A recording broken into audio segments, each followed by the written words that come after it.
យដោយការគោរពប្រណិប័តន៍តាមព្រះរាជតម្រិះដ៏ភ្លឺស្វាងបំផុតរបស់ព្រះករុណាព្រះបាទសម្ដេចព្រះមហាវីរក្សត្រព្រះវររាជបិតាជាតិខ្មែរជាទីសក្ការៈដ៏ខ្ពង់ខ្ពស់បំផុតរដ្ឋសភានៃព្រះរាជាណាចក្រកម្ពុជាបានផ្ដល់សច្ចាប័នជូនក្រុមប្រឹក្សារាជសម្បត្តិដែលមានសមាជិកចំនួន9រូបក្នុងនោះមានសម្ដេចព្រះសង្ឃរាជទាំងពីរព្រះអង្គប្រធានព្រឹទ្ធសភាប្រធានរដ្ឋសភានាយករដ្ឋមន្ត្រីអនុប្រធានទី1ព្រឹទ្ធសភាអនុប្រធានទី1រដ្ឋសភាអនុប្រធានទី2ព្រឹទ្ធសភានិងអនុប្រធានទី2រដ្ឋសភាបានធ្វើការបោះឆ្នោតជាឯកច្ឆន្ទនៅថ្ងៃទី14តុលាឆ្នាំ2004នៅព្រះទីនាំងទេវាវិនិច្ឆ័យក្នុងព្រះបរមរាជវាំងដោយមានសម្លេងគាំទ្រ 100% ថ្វាយសម្ដេចព្រះបរមនាថនរោត្តមសីហមុនីជាព្រះករុណាជាអង្គម្ចាស់ជីវិតលើត្បូងព្រះបាទសម្ដេចព្រះបរមនាថនរោត្តមសីហមុនីគង់ជាព្រះមហាក្សត្រនៃព្រះរាជាណាចក្រកម្ពុជានៅថ្ងៃទី28 29និងថ្ងៃទី30ខែតុលាឆ្នាំ2004មានព្រឹត្តិការណ៍ដ៏វិសេសវិសាលមួយជាប្រវត្តិសាស្ត្រដ៏ខ្ពង់ខ្ពស់របស់ប្រជាជាតិកម្ពុជាកើតមានឡើងនៅព្រះបរមរាជវាំងគឺព្រះរាជពិធីរាជាភិសេកព្រះមហាក្សត្រខ្មែរដែលប្រព្រឹត្តទៅក្នុងសភាពដ៏មហោឡារិកអធិកអធមជាទីបំផុត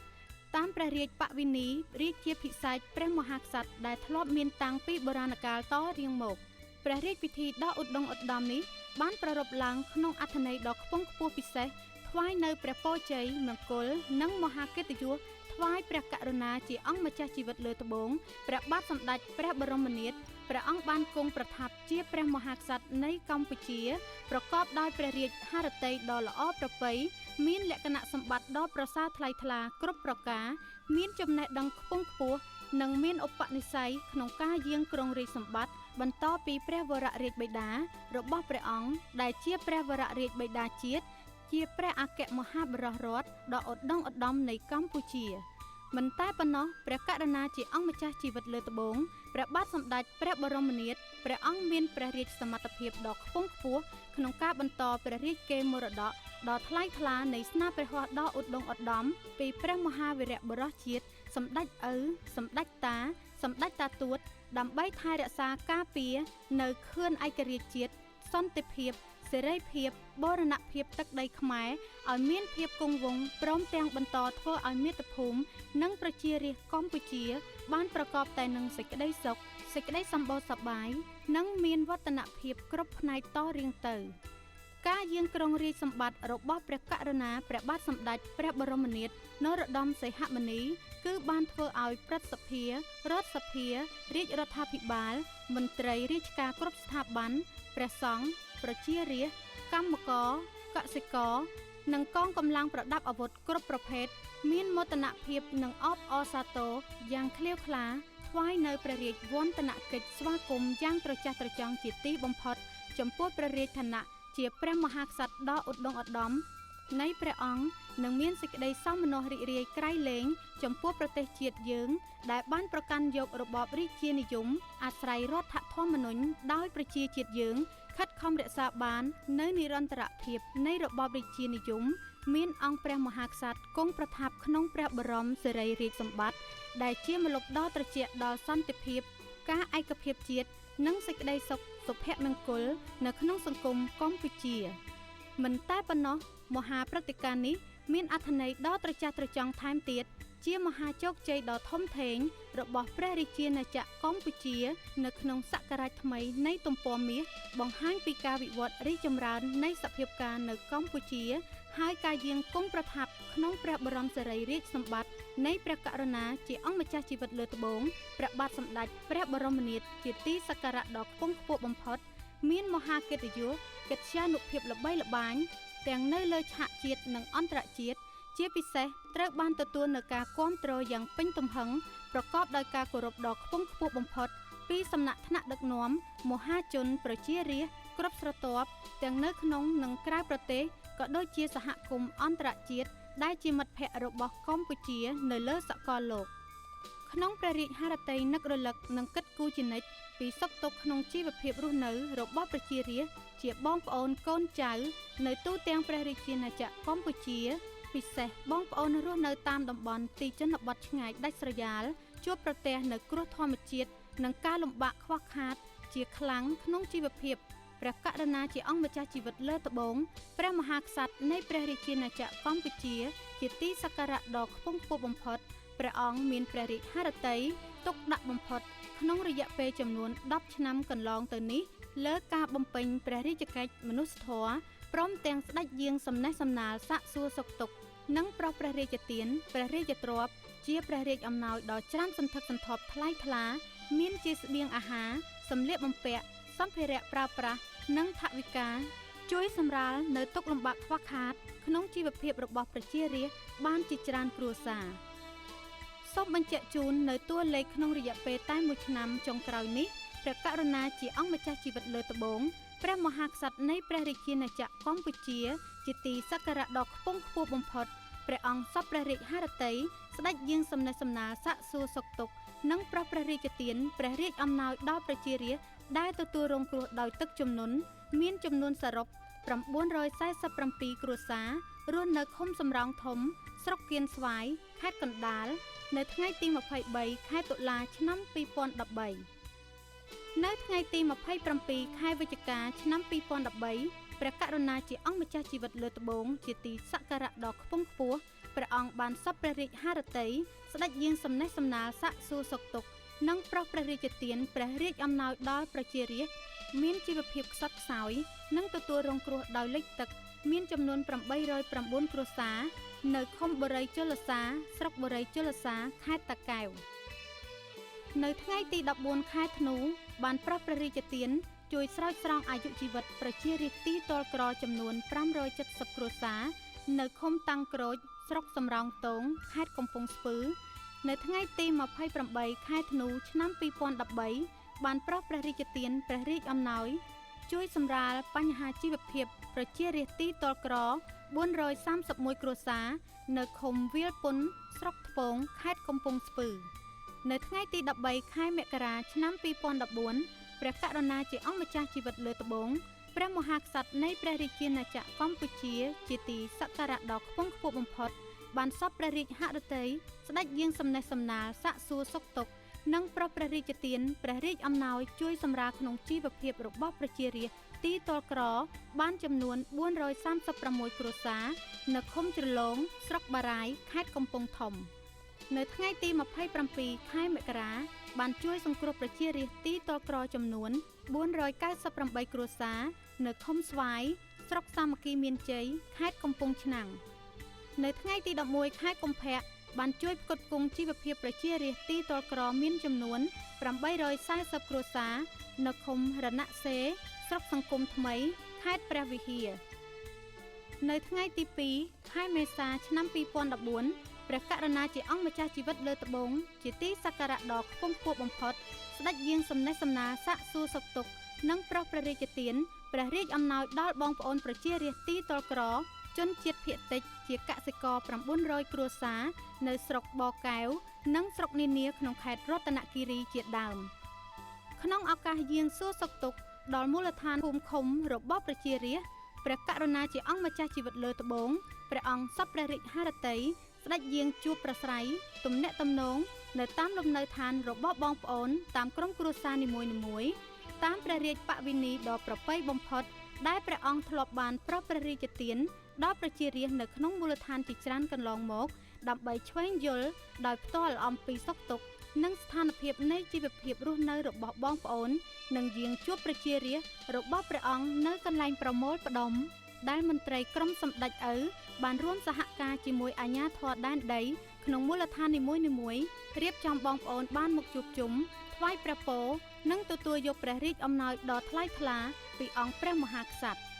ព្រះរាជសកម្មភាពមនុស្សធម៌ដ៏វិសេសវិសាលរបស់ព្រះករុណាជាអង្គម្ចាស់ជីវិតលើត្បូងជាទីសក្ការៈដ៏ខ្ពង់ខ្ពស់បំផុតនៅក្នុងមូលដ្ឋានភូមិឃុំជាច្រើនទាំងនេះគឺបានបង្ហាញឲ្យឃើញពីព្រះរាជហឫទ័យប្រកបដោយព្រះរាជតម្រិះដ៏ភ្លឺស្វាងបំផុតរបស់ព្រះករុណាជាអង្គម្ចាស់ជីវិតលើត្បូងចំពោះសុខទុក្ខរបស់ប្រជារាស្ត្រជាបញ្ហាដ៏សំខាន់ចាំបាច់បំផុតដែលព្រះអង្គមានព្រះរាជហឫទ័យទុកដាក់ប្រកបដោយព្រះព្រហ្មវិហារធម៌សន្តោសប្រប្រណីតាំងពីដើមរៀងមកជាពិសេសចាប់តាំងពីព្រះអង្គយាងគង់ប្រថាប់ក្នុងព្រះបរមសារីរាជសម្បត្តិ ក្នុងរយៈពេលចំនួន10ឆ្នាំកន្លងមកនេះព្រះអង្គតែងតែឆ្លៀតឱកាសដ៏មានតម្លៃពីការបំពេញព្រះរាជកិច្ចដ៏ឧត្តមឧត្តមក្នុងផ្នែកដទៃទៀតបម្រើជូនជាតិមាតុភូមិនិងប្រជារាស្ត្រកម្ពុជាដើម្បីបានយាងជួបជុំប្រជារាស្ត្រជាបងប្អូនកូនចៅរបស់ព្រះអង្គដោយមិនខ្លាចនឿយណាយព្រះកាយពលសោះឡើយព្រមជាមួយនេះព្រះអង្គបានប្រោសព្រះរាជទាននៅព្រះរាជអង្ការសំណេះសំណាលសាកសួរសុខទុក្ខក្នុងព្រះរាជហឫទ័យនឹករលឹកដ៏ជ្រាលជ្រៅបំផុតជាមួយនឹងការបរិច្ចាគនៅព្រះរាជទ្រព្យដ៏ថ្លៃថ្លាយ៉ាងច្រើនអនេកប្រោសព្រះរាជទានជាព្រះរាជអំណោយសពបែបយ៉ាងជួយបន្ធូរបន្ថយការលំបាកក្នុងជីវភាពប្រចាំថ្ងៃរបស់បងប្អូនពីមូលដ្ឋានមួយទៅមូលដ្ឋានមួយនៅគ្រប់ខេត្តពិសេសបងប្អូនរស់នៅតាមមូលដ្ឋានទាំងឡាយណាជួបការលំបាកជាខ្លាំងយ៉ាងពិតប្រាកដតែងតែទទួលបាននៅព្រះរាជវត្តមាននៃអង្គព្រះមហាក្សត្រដោយមានភាពហូរហែជាដរាបរៀងមកដោយបន្តព្រះរាជគំរូវីរភាពដ៏ថ្លៃថ្លាពីព្រះករុណាព្រះវររាជបិតាជាតិខ្មែរសម្ដេចឪសម្ដេចតាសម្ដេចតាទួតនិងសម្ដេចព្រះវររាជមេដាជាតិខ្មែរសម្ដេចម៉ែសម្ដេចយាយសម្ដេចយាយទួតជាទីសក្ការៈដ៏ខ្ពង់ខ្ពស់ជានិច្ចកាលព្រះអង្គមានព្រះរាជហឫទ័យទុកដាក់ជាអតិបរមានិងនៅគ្រប់ពេលវេលាក្នុងការរួមចំណែកជួយឧបត្ថម្ភផ្គត់ផ្គង់ជីវភាពប្រជារាស្ត្រទីទ័លក្រនិងប្រជារាស្ត្រដែលជួបការលំបាកដោយគ្រោះធម្មជាតិនិងប្រការផ្សេងៗត្រូវបានព្រះអង្គជួយស្រោចស្រង់បានយ៉ាងទាន់ពេលវេលាព្រះរាជហឫទ័យទុកដាក់ក្នុងឱកាសយាងបំពេញព្រះរាជកិច្ចមនុស្សធម៌ដ៏ឧត្តមឧត្តមនៅតាមមូលដ្ឋានខាងលើបានសបញ្ជាក់ឲ្យឃើញយ៉ាងច្បាស់ទៀតថាទុក្ខលំបាករបស់ប្រជារាស្ត្រគឺជាទុក្ខលំបាករបស់ព្រះមហាក្សត្រនិងសម្ដេចម៉ែសម្ដេចយាយសម្ដេចយាយទួតជាអង្គម្ចាស់នៃយើងជាការពិតណាស់ក្នុងរយៈពេលមួយព្រះជន្មព្រះអង្គពុំដែលរើសអើងនៅស្រទាប់វណ្ណៈពណ៌សម្បុរពូជសាសន៍ឬនិន្នាការនយោបាយសាសនាអ្វីនោះឡើយក្នុងនោះប្រជារាស្ត្រជាកូនចៅទួតជួបការលំបាកបានទទួលការប្រោសព្រះរាជទាននៅសេចក្តីស្រឡាញ់ថ្នាក់ថ្នមនិងជួយរំលែកការលំបាកក្នុងបញ្ហាជីវភាពរបស់បងប្អូនគ្រប់ក្រុមគ្រួសារធ្វើឲ្យជនរួមជាតិយើងបានរស់នៅប្រកបដោយភាពកក់ក្ដៅក្រោមម្លប់ដ៏ត្រជាក់ត្រជុំនៃអង្គព្រះមហាក្សត្រនិងសម្ដេចឪសម្ដេចម៉ែជាទីសក្ការៈដ៏ខ្ពង់ខ្ពស់បំផុតនៃប្រជារាស្ត្រខ្មែរនាពេលកន្លងមក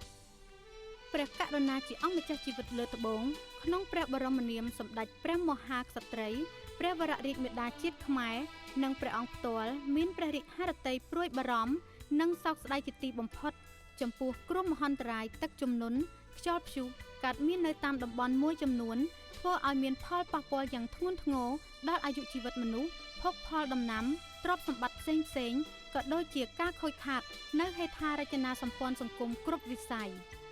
ក្នុងបញ្ហាដ៏លំបាកបែបនេះព្រះករុណាជាអង្គម្ចាស់ជីវិតលើត្បូងនិងសម្ដេចម៉ែសម្ដេចយាយសម្ដេចយាយទួតជាអង្គម្ចាស់នៃយើងព្រះអង្គមានព្រះរាជហឫទ័យទុកដាក់ដ៏ខ្ពង់ខ្ពស់ថែមទៀតចំពោះសុខទុក្ខរបស់ប្រជារាស្ត្ររួមចំណែកជាមួយនឹងការខិតខំយកចិត្តទុកដាក់ពីសំណាក់រាជរដ្ឋាភិបាលស្ថាប័នកម្ពុជារបស់ជាតិកាកបាទក្រហមកម្ពុជានិងសប្បុរសជនយើងនៅគ្រប់មជ្ឈដ្ឋានក្នុងការជួយសង្គ្រោះប្រជារាស្ត្រដែលងាយទទួលរងគ្រោះដោយធម្មជាតិមានទឹកជំនន់ខ្យល់ព្យុះភាពរាំងស្ងួតជាដើមនិងរងគ្រោះដោយឧបទ្ទវហេតុផ្សេងៗបានយ៉ាងទាន់ពេលវេលាព្រះរាជវត្តមានដ៏ថ្លៃថ្លានៃព្រះករុណាជាអង្គម្ចាស់ជីវិតលើត្បូងក្នុងពេលដែលប្រជារាស្ត្ររបស់ព្រះអង្គកំពុងជួបប្រទះនូវគ្រោះអាសន្នអន់ក្រដោយធម្មជាតិដ៏កំណាចនេះគឺជាព្រះរាជបេសកកម្មមនុស្សធម៌ដ៏ឧត្តមឧត្តមបំផុតបន្ថែមលើព្រះរាជហឫទ័យទុកដាក់នៃអង្គព្រះមហាក្សត្រនិងសម្ដេចព្រះវររាជមេដាជាតិខ្មែរព្រះអង្គបានប្រោសព្រះរាជទានព្រះរាជទ្រព្យជារៀងរាល់ខែរាល់ឆ្នាំនិងក្នុងឱកាសប្រារព្ធពិធីសំខាន់ៗរបស់កាកបាទក្រហមកម្ពុជាដែលជាព្រះរាជជូបត្ថម្ភដ៏ថ្លៃថ្លាដល់កាកបាទក្រហមកម្ពុជាយកទៅឧបត្ថម្ភសង្គ្រោះប្រជារាស្ត្រទីទ័លក្រប្រជារាស្ត្រដែលងាយទទួលរងគ្រោះដោយធម្មជាតិនិងដោយប្រការដទៃទៀតក្នុងព្រះរាជហឫទ័យទុកដាក់ដ៏ខ្ពង់ខ្ពស់ជានិច្ចអំពីសុខទុក្ខនិងការលំបាកខ្វះខាតក្នុងជីវភាពរស់នៅរបស់ប្រជារាស្ត្រពិសេសប្រជារាស្ត្រទីទ័លក្រគ្មានដីធ្លីនិងផ្ទះសម្បែងដើម្បីរស់នៅឲ្យបានសមរម្យព្រះករុណាជាអង្គម្ចាស់ជីវិតលើត្បូងព្រះមហាក្សត្រនៃព្រះរាជាណាចក្រកម្ពុជាជាទីសក្ការៈដ៏ខ្ពង់ខ្ពស់បំផុតព្រះអង្គមានព្រះរាជតម្រិះដ៏ថ្លៃថ្លាក្នុងការប្រោសព្រះរាជទាននិគមមួយកន្លែងមានព្រះនាមថា និគមព្រះនរោត្តមសីហមុនីស្ថិតនៅសង្កាត់ក្មួយខណ្ឌសែនសុខរាជធានីភ្នំពេញនៅក្នុងនិគមព្រះនរោត្តមសីហមុនីបានចាប់បដិសន្ធិឡើងនៅព្រះរាជសមិទ្ធផលជាព្រះរាជអំណោយដ៏ថ្លៃថ្លារបស់ព្រះករុណាជាអង្គម្ចាស់ជីវិតលើត្បូងព្រះមហាក្សត្រនៃព្រះរាជាណាចក្រកម្ពុជាលើផ្ទៃដីទំហំប្រមាណ 13,189 ម៉ែត្រការ៉េក្នុងនោះមានផ្ទះល្វែងលើកខ្ពស់ផុតពីដីចំនួន40ខ្នងស្មើនឹង80ល្វែងនៅវេលារសៀលថ្ងៃទី14ខែមករាឆ្នាំ2010ព្រះករុណាជាអង្គម្ចាស់ជីវិតលើត្បូងព្រះបាទសម្ដេចព្រះបរមនាថព្រះមហាក្សត្រនៃព្រះរាជាណាចក្រកម្ពុជាជាទីសក្ការៈដ៏ខ្ពង់ខ្ពស់បំផុតព្រះអង្គបានសព្វព្រះរាជហឫទ័យស្ដេចយាងសំណេះសំណាលសាកសួរសុខទុក្ខប្រជារាស្ត្រនិងយាងជាព្រះរាជាធិបតីភាពដ៏ខ្ពង់ខ្ពស់បំផុតក្នុងព្រះរាជពិធីសម្ពោធមហាព្រះរាជសមិទ្ធផលព្រះរាជអំណោយដ៏ថ្លៃថ្លារបស់ព្រះករុណាជាអង្គម្ចាស់ជីវិតលើត្បូងនៅក្នុងនិគមព្រះនរោត្តមសីហមុនីស្ថិតនៅក្នុងខណ្ឌសែនសុខនេះព្រះរាជវត្តមានដ៏ថ្លៃថ្លារបស់ព្រះករុណាជាអង្គម្ចាស់ជីវិតលើត្បូងក្នុងព្រះរាជពិធីសម្ពោធប្រោសព្រះរាជទាននៅដីនិងផ្ទះក្នុងនិគមព្រះនរោត្តមសីហមុនីគឺជាទិវាមួយប្រកបដោយអត្ថន័យដ៏ខ្ពង់ខ្ពស់ជាប្រវត្តិសាស្ត្រនិងជាសិរីសួស្តីជ័យមង្គលសម្រាប់ប្រជារាស្ត្រយើងរស់នៅរាជធានីភ្នំពេញពិសេសប្រជារាស្ត្រទីទ័លក្រដែលមានភ័ព្វព្រេងសំណាងចំនួន80គ្រួសារទទួលបានដីផ្ទះជាព្រះរាជអំណោយដ៏ឧត្តមឧត្តមរបស់ព្រះមហាក្សត្រដែលក្នុងជីវភាពរបស់បងប្អូនពុំនឹកស្មានដល់នោះឡើយព្រះករុណាជាអង្គម្ចាស់ជីវិតលើត្បូងព្រះអង្គសព្វព្រះរាជហឫទ័យប្រោសព្រះរាជទាននៅកូនសោនិងបានកម្មសិទ្ធិដីផ្ទះជូនលោកអភិបាលរងរាជធានីភ្នំពេញហើយលោកអភិបាលរងរាជធានីភ្នំពេញបានប្រគល់បន្តទៅដល់តំណាងប្រជារាស្ត្រទាំង80គ្រួសារដែលមានភ័ព្វសំណាងដ៏ខ្ពង់ខ្ពស់បានទទួលព្រះរាជទានដីផ្ទះជាព្រះរាជអំណោយដ៏ថ្លៃថ្លាមិនអាចកាត់ថ្លៃបានចំពោះព្រះរាជហឫទ័យមេត្តាករុណាសន្តោសប្រប្រណីដ៏ខ្ពង់ខ្ពស់បំផុតនៃអង្គព្រះមហាក្សត្រនៅក្នុងឱកាសដ៏ប្រសើរនោះដែរព្រះករុណាជាអង្គម្ចាស់ជីវិតលើត្បូងព្រះមហាក្សត្រនៃព្រះរាជាណាចក្រកម្ពុជាជាទីសក្ការៈដ៏ខ្ពង់ខ្ពស់បំផុតព្រះអង្គបានសព្វព្រះរាជហឫទ័យស្ដេចយាងប្រោសព្រះរាជទាននៅព្រះរាជអំណោយជួយទំនុកបម្រុងជីវភាពប្រចាំថ្ងៃរបស់បងប្អូនកូនក្មួយនៃព្រះអង្គដែលបានចូលរួមក្នុងព្រះរាជពិធីសម្ពោធនិគមដ៏ឧត្តមឧត្តមនេះមានប្រជារាស្ត្រទីទ័លក្រ80គ្រួសារក្រុមកាយរដ្ឋ138នាក់សិស្សានុសិស្ស1240នាក់និងលោកគ្រូអ្នកគ្រូ76នាក់ក្នុងព្រះរាជពិធីដ៏មានអត្ថន័យដ៏ខ្ពង់ខ្ពស់នេះព្រះករុណាជាអង្គម្ចាស់ជីវិតលើត្បូងព្រះមហាក្សត្រនៃព្រះរាជាណាចក្រកម្ពុជាជាទីសក្ការៈដ៏ខ្ពង់ខ្ពស់ព្រះអង្គសព្វព្រះរាជហឫទ័យស្ដេចយាងតូចលំនៅឋាននីមួយៗយ៉ាងប្រណិតប្រកបដោយគុណភាពជាប់រឹងមាំយូរអង្វែងក្នុងពេលនោះដែរសម្ដេចព្រះមហាសុមេធាធិបតីសម្ដេចព្រះសង្ឃនាយកនៃព្រះរាជាណាចក្រកម្ពុជាព្រមទាំងព្រះថេរានុថេរៈបាននិមន្តប្រោសព្រំនៅសកលវេរីព្រះពុទ្ធមន្តដល់លំនៅឋានទាំង80ក្នុងនិគមព្រះនរោត្តមសីហមុនីដើម្បីនាំមកនូវសិរីសួស្តីជ័យមង្គលវិបុលសុខនិងភាពត្រជាក់ត្រជុំចម្រុងចម្រើនក្នុងជីវភាពរស់នៅរបស់បងប្អូនប្រជារាស្ត្រទាំង80គ្រួសារការប្រោសព្រះរាជទាននៅមហាព្រះរាជសមិទ្ធផលក្នុងនិគមព្រះនរោត្តមសីហមុនីខណ្ឌសែនសុខគឺជាព្រះរាជតម្រិះដ៏ភ្លឺស្វាងបំផុតរបស់ព្រះករុណាជាអង្គម្ចាស់ជីវិតលើត្បូងព្រះមហាក្សត្រនៃព្រះរាជាណាចក្រកម្ពុជាដែលព្រះអង្គបានបន្តគោរពប្រណិប័តតាមព្រះរាជគំរូវីរភាពដ៏ឧត្តមឧត្តមនៃព្រះករុណាព្រះវររាជបិតាជាតិខ្មែរនិងសម្ដេចព្រះវររាជមាតាជាតិខ្មែរសម្ដេចឪសម្ដេចម៉ែជាអង្គម្ចាស់ព្រះអង្គតែងតែមានព្រះរាជហឫទ័យទុកដាក់ដ៏ខ្ពង់ខ្ពស់ជានិច្ចចំពោះប្រជារាស្ត្រទីទ័លក្រគ្មានទីជម្រកនៅតាមមូលដ្ឋាននានាទូទាំងប្រទេសកន្លងមកសម្ដេចឪសម្ដេចម៉ែបានប្រោសព្រះរាជទានលំនៅឋានថ្មីនិងហេដ្ឋារចនាសម្ព័ន្ធសង្គមប្រោសព្រះរាជទានដល់កូនចៅរបស់ព្រះអង្គរស់នៅភូមិសម្ដេចឪឃុំព្រៃញៀតស្រុកគងពិសីខេត្តកំពង់ស្ពឺនៅនិគមព្រះកុសមៈសីហនុឃុំទឹកហូតស្រុករលាផ្អៀខេត្តកំពង់ឆ្នាំងនៅនិគមព្រះសរាមរិទ្ធសីហនុឃុំបបោងស្រុកពីមរោខេត្តព្រៃវែងជាដើមដើម្បីកូនចៅទួតរបស់ព្រះអង្គបានរស់នៅក្នុងភាពសមរម្យថ្លៃថ្នូរដោយពលរដ្ឋដទៃទៀតក្នុងព្រះរាជកិច្ចលើកកម្ពស់វិស័យសុខាភិបាល ព្រះករុណាជាអង្គម្ចាស់ជីវិតលើត្បូងព្រះមហាក្សត្រនៃព្រះរាជាណាចក្រកម្ពុជាជាទីសក្ការៈដ៏ខ្ពង់ខ្ពស់បំផុតព្រះអង្គសពព្រះរាជហឫទ័យស្ដេចយាងជាព្រះរាជាធិបតីដ៏ខ្ពង់ខ្ពស់បំផុតក្នុងពិធីបើកនិងបិទវគ្គសិក្សាក្រោយឧត្តមស្ដីពីការគ្រប់គ្រងនិងវិធីសាស្ត្រក្នុងការធ្វើឲ្យមន្ទីរពេទ្យមួយក្នុងប្រទេសកំពុងអភិវឌ្ឍមានដំណើរការជានិរន្តរ៍និងប្រសិទ្ធភាពខ្ពស់និងយាងក្នុងពិធីសម្ពោធអគារថ្មីជាព្រះរាជអំណោយដ៏ឧត្តមឧត្តមរបស់សម្ដេចឪសម្ដេចម៉ែនៅមន្ទីរពេទ្យជ័យវរ្ម័នទី7សាខាមន្ទីរពេទ្យកុមារគន្ធបុប្ផាទី3ខេត្តសៀមរាបព្រះរាជវត្តមានដ៏ថ្លៃថ្លារបស់ព្រះករុណាជាអង្គម្ចាស់ជីវិតលើត្បូងជាទីសក្ការៈនៅក្នុងពិធីប្រកបដោយអត្ថន័យដ៏ខ្ពង់ខ្ពស់នេះគឺបានបង្ហាញពីព្រះរាជហឫទ័យដ៏មហាប្រសើរដែលជានិច្ចកាលព្រះអង្គតែងតែគោរពដង្ហែតាមព្រះរាជតម្រិះដ៏ភ្លឺស្វាងបំផុតរបស់ព្រះករុណាព្រះវររាជបិតាសុខាភិបាលជាតិខ្មែរសម្ដេចឪសម្ដេចតាសម្ដេចតាទួតនិងសម្ដេចព្រះវររាជមាតាជាតិខ្មែរសម្ដេចម៉ែសម្ដេចយាយសម្ដេចយាយទួតជាទីសក្ការៈដ៏ខ្ពង់ខ្ពស់ព្រះអង្គមានព្រះរាជហឫទ័យទុកដាក់បំផុតក្នុងការប្រោសព្រះរាជទានព្រះរាជទ្រព្យសម្រាប់កសាងមន្ទីរពេទ្យមណ្ឌលសុខភាពសម្ភារៈសម្រាប់ប្រើប្រាស់ក្នុងមន្ទីរពេទ្យឱសថនិងថវិកាដ៏ច្រើនសន្ធឹកសន្ធាប់ថ្លៃថ្លាជាបន្តបន្ទាប់ជួយទ្រទ្រង់ដល់សកម្មភាពរបស់មន្ទីរពេទ្យនិងមណ្ឌលសុខភាពនានាពិសេសមន្ទីរពេទ្យកុមារគន្ធបុប្ផាទាំង5ដើម្បីលើកកម្ពស់សុខុមាលភាពរបស់ប្រជារាស្ត្រនិងកុមារកម្ពុជាក្នុងឱកាសនេះព្រះករុណាជាអង្គម្ចាស់ជីវិតលើត្បូងជាទីសក្ការៈដ៏ខ្ពង់ខ្ពស់ព្រះអង្គសពព្រះរាជហឫទ័យប្រោសព្រះរាជទាននៅព្រះរាជទ្រព្យចំនួន$10,000អាមេរិកដល់លោកវេជ្ជបណ្ឌិតBeat Reichner ប្រធានមន្ទីរពេទ្យកុមារគន្ធបុប្ផាដែលជាព្រះរាជទានដ៏ឧត្តមឧត្តមសម្រាប់ជាឧត្តមប្រយោជន៍របស់មន្ទីរពេទ្យនៅក្នុងឱកាសនោះដែរព្រះករុណាជាអង្គម្ចាស់ជីវិតលើត្បូងជាទីសក្ការៈដ៏ខ្ពង់ខ្ពស់ព្រះអង្គសពព្រះរាជហឫទ័យប្រោសព្រះរាជទាននៅព្រះរាជអំណោយជួយលើកកម្ពស់ជីវភាពគ្រួសារនៃបុគ្គលិកមន្ទីរពេទ្យចំនួន950នាក់សិក្ខាកាមចំនួន100នាក់ព្រមទាំងបានសពព្រះរាជហឫទ័យស្ដេចយាងបំពេញព្រះរាជកិច្ចនៅក្នុងអគារ B ដែលព្រះករុណាជាអង្គម្ចាស់ជីវិតលើត្បូងស្ដេចយាងប្រោសព្រះរាជទានបើកឲ្យប្រើប្រាស់កាលពីចុងឆ្នាំ2008កន្លងទៅនេះ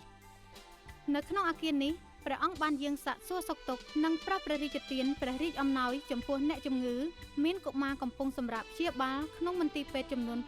750នាក់ស្ត្រីសម្រាលកូនចំនួន150នាក់និងអ្នកកំដរអ្នកជំងឺមានចំនួន900នាក់ព្រះករុណាជាអង្គម្ចាស់ជីវិតលើត្បូងជាទីសក្ការៈដ៏ខ្ពង់ខ្ពស់ព្រះអង្គបានសពព្រះរាជហឫទ័យស្ដេចយាងកាត់ខ្សែបូដែលជានិមិត្តរូបនៃព្រះរាជពិធីសម្ពោធប្រោសព្រះរាជទានបើកឲ្យដំណើរការប្រើប្រាស់នៅអគារថ្មីឬហៅថាអគារសេសម្រាប់ជាឧត្តមប្រយោជន៍ជូនសង្គមជាតិគួរបញ្ជាក់ជូនថាក្នុងរយៈពេលចំនួន10ឆ្នាំកន្លងទៅនេះលើព្រះរាជកិច្ចទ្រទ្រង់សកម្មភាពរបស់មន្ទីរពេទ្យគន្ធបុប្ផាព្រះករុណាជាអង្គម្ចាស់ជីវិតលើត្បូងជាទីសក្ការៈដ៏ខ្ពង់ខ្ពស់បំផុតព្រះអង្គមានព្រះរាជហឫទ័យទុកដាក់ដ៏ខ្ពង់ខ្ពស់ជានិច្ចក្នុងនោះព្រះអង្គបានយាងជាព្រះរាជាធិបតីដ៏ខ្ពង់ខ្ពស់បំផុតក្នុងពិធីសម្ពោធមន្ទីរពេទ្យគន្ធបុប្ផាទី4មន្ទីរពេទ្យគន្ធបុប្ផាទី5នៅរាជធានីភ្នំពេញ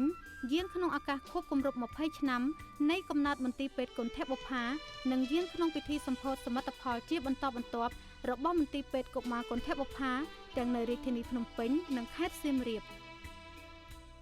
ក្នុងព្រះរាជកិច្ចរួមចំណែកអភិវឌ្ឍវិស័យអប់រំជាតិព្រះករុណាជាអង្គម្ចាស់ជីវិតលើត្បូងព្រះបាទសម្ដេចព្រះបរមនាថព្រះមហាក្សត្រនៃព្រះរាជាណាចក្រកម្ពុជាជាទីសក្ការៈដ៏ខ្ពង់ខ្ពស់បំផុតព្រះអង្គបានសពព្រះរាជហឫទ័យស្ដេចយាងថ្វាយបង្គំព្រះសង្ឃសាកសួរសុខទុក្ខប្រជារាស្ត្រជាបងប្អូនកូនចៅរបស់ព្រះអង្គនិងយាងជាព្រះរាជាធិបតីដ៏ខ្ពង់ខ្ពស់បំផុតក្នុងព្រះរាជពិធីសម្ពោធប្រោសព្រះរាជទានបើកឲ្យដំណើរការប្រើប្រាស់វិទ្យាល័យចំណេះទូទៅនិងបច្ចេកទេសព្រះបាទសម្ដេចព្រះបរមនាថនរោត្តមសីហមុនីមានទីតាំងស្ថិតនៅឃុំអូរឫស្សីស្រុកកំពង់ត្រឡាចខេត្តកំពង់ឆ្នាំងដើម្បីជាឧត្តមប្រយោជន៍សាធារណៈដ៏យូរអង្វែងរបស់ប្រជារាស្ត្រជាបងប្អូនកូនចៅរបស់ព្រះអង្គព្រះរាជវត្តមានដ៏ថ្លៃថ្លារបស់ព្រះករុណាជាអង្គម្ចាស់ជីវិតលើត្បូងគង់ប្រថាប់បំពេញព្រះរាជកិច្ចក្នុងព្រះរាជពិធីសម្ពោធព្រះរាជសមិទ្ធផលព្រះរាជអំណោយដ៏ឧត្តមឧត្តមរបស់ព្រះមហាក្សត្រក្នុងវិទ្យាល័យចំណេះទូទៅនិងបច្ចេកទេសព្រះបាទសម្ដេចព្រះបរមនាថនរោត្តមសីហមុនី នៅពេលនេះគឺជាការបន្តយកព្រះរាជហឫទ័យទុកដាក់ដ៏ខ្ពង់ខ្ពស់ថែមទៀតក្នុងព្រះរាជកិច្ចលើកកម្ពស់វិស័យអប់រំជាតិដែលព្រះអង្គតែងតែគោរពតាមព្រះរាជគំរូវីរភាពនិងស្នាព្រះហស្ថដ៏ថ្លៃថ្លានៃព្រះករុណាព្រះវររាជបិតាអប់រំសិក្សាធិការជាតិខ្មែរព្រះបរមរតនកោដ្ឋសម្ដេចឪសម្ដេចតាសម្ដេចតាទួតនិងសម្ដេចព្រះវររាជមាតាជាតិខ្មែរសម្ដេចម៉ែសម្ដេចយាយសម្ដេចយាយទួតជាទីសក្ការៈដ៏ខ្ពង់ខ្ពស់បំផុតនៃយើងដែលជានិច្ចកាលព្រះអង្គមានព្រះរាជហឫទ័យទុកដាក់ជាអតិបរមាចំពោះសុខទុក្ខរបស់ប្រជារាស្ត្រនៅទូទាំងប្រទេសនិងការប្រោសព្រះរាជទាននៅព្រះរាជសមិទ្ធផលដ៏ឧត្តមឧត្តមគ្រប់ផ្នែកពិសេសព្រះរាជសមិទ្ធផលជាអគារសិក្សាព្រះរាជស្ថាបនាបានជាបន្តបន្ទាប់ប្រោសព្រះរាជទាននៅពាសពេញផ្ទៃប្រទេសទុកជាថ្នាលបណ្ដុះចំណេះដឹងដល់កុលបុត្រកុលធីតាខ្មែរឲ្យមានអនាគតដ៏ភ្លឺស្វាងព្រះរាជវត្តមានដ៏ខ្ពង់ខ្ពស់របស់ព្រះករុណាជាអង្គម្ចាស់ជីវិតលើត្បូងគង់ប្រថាប់បំពេញព្រះរាជកិច្ចដ៏វិសេសវិសាលនេះមានអត្ថន័យដ៏ជ្រាលជ្រៅថែមទៀតជាប្រវត្តិសាស្ត្រជាតិយើងទាំងមូលដែលព្រះករុណាជាអង្គម្ចាស់ជីវិតលើត្បូងជាទីសក្ការៈដ៏ខ្ពង់ខ្ពស់ព្រះអង្គមានព្រះរាជឧត្តមគតិស្នេហាជាតិដ៏ស្មោះស្ម័គ្រអស់ពីដួងព្រះរាជហឫទ័យដោយបានប្រោសព្រះរាជទានទាំងព្រះរាជតម្រិះនិងព្រះរាជទ្រព្យដ៏ថ្លៃថ្លារហូតបានប្រារព្ធព្រះរាជពិធីសម្ពោធវិទ្យាល័យដ៏ធំស្កឹមស្កៃស្រស់ប្រណិតប្រកបដោយគុណភាពរឹងមាំនៅក្នុងថ្ងៃដ៏ប្រសើរនេះបន្ទាប់ពីសម្ដេចចៅវាំងឧបនាយករដ្ឋមន្ត្រីក្រសួងព្រះបរមរាជវាំងបានគោរពតាមព្រះរាជតម្រិះក្នុងការទំនាក់ទំនងនិងការចាត់ចែងដើម្បីដំណើរការសាងសង់អស់រយៈពេលជាច្រើនខែមកហើយក្នុងកម្មវិធីបន្ត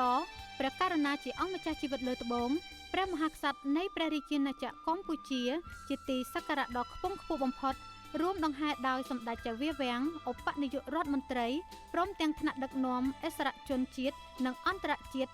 ព្រះអង្គបានសពព្រះរាជហឫទ័យស្ដេចយាងទតព្រះរាជសមិទ្ធផលគ្រប់ផ្នែកក្នុងវិទ្យាល័យចំណេះទូទៅនិងបច្ចេកទេសព្រះបាទសម្ដេចព្រះបរមនាថនរោត្តមសីហមុនី